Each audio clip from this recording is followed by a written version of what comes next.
আপনার গার্লফ্রেন্ডের নাম্বারটা একটু আমাকে দেন, আমি একটা কল করি, দেখি আমি তাকে ইমপ্রেস করতে পারি কিনা। ওকে।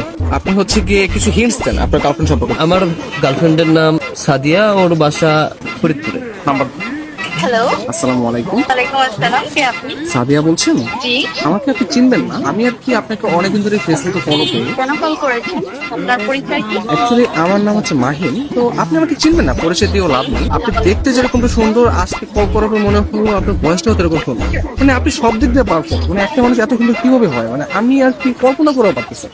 ধন্যবাদ আপনাকে। আর কিছু বলবেন? আমি আবার অপরিচিত কারোর সাথে কথা বলি। দেখেন, পৃথিবীর প্রত্যেকটা জিনিসই কিন্তু হঠাৎ করে হয়। আপনি যে আজকে অপরিচিত বললেন, কালকে পরিচিত হতেও পারে। এখন পরিচিত হতে তার ক্ষতি নেই, তাই না? অবশ্যই। কথা আমি ক্লিয়ারলি শুনতে পাই না, আবার একটু বলবেন? শুনতে পাচ্ছেন না? হ্যাঁ, এখন শুনতে পাচ্ছি। মানে আপনার কথা শুধু আমার কানে না, আমার মনেও পৌঁছে যাচ্ছে। আপনি বলেন আপনি অনেক আসলে। ভালো ফ্লার্ট করতে পারেন। আমি কোনো ফ্লার্ট করতেছি না, আমি আসলে মানে সত্যি কথাই বলতেছি। ধন্যবাদ। আপনি কোথায় থাকেন? আসলে ছোটবেলা থেকে আমি অনেক জায়গায় থেকেছি, কখনো ঢাকা, কখনো খুলনা, যশোর, মাদারীপুর। বাট এগুলো সবকিছু না টেম্পোরারি। আমি এখন বর্তমানে পার্মানেন্ট ভাবে নতুন একটা জায়গায় থাকতে যাচ্ছি। সেই জায়গাটা কোথায়? আপনার মনে একটু একটা জায়গা হবে? না, আপাতত নেই। অপরিচিত কাজে জায়গা দিতে চাচ্ছি। অপরিচিত করতে আমরা চাইলে কিন্তু পরিচিত হতে পারে। আপনি চাইলে আমরা কথা বলতে পারি, দরকার হলে ভিডিও কল অথবা মিটও করতে পারি। কিন্তু আমি তো আপনাকে দেখিনি, আপনি তো আমাকে দেখেছেন। রাতের দিকে তাহলে আমরা ভিডিও কলে আসি। আচ্ছা, আপনি তখন আমাকে হোয়াটসঅ্যাপে আপনার ছবি সেন্ড করেন। ও আচ্ছা। যদি মনে হয় যে না, কথা বলা যায় বা ভালো লাগে, তাহলে আমি আপনার সাথে কন্টিনিউ করবো, সমস্যা নেই।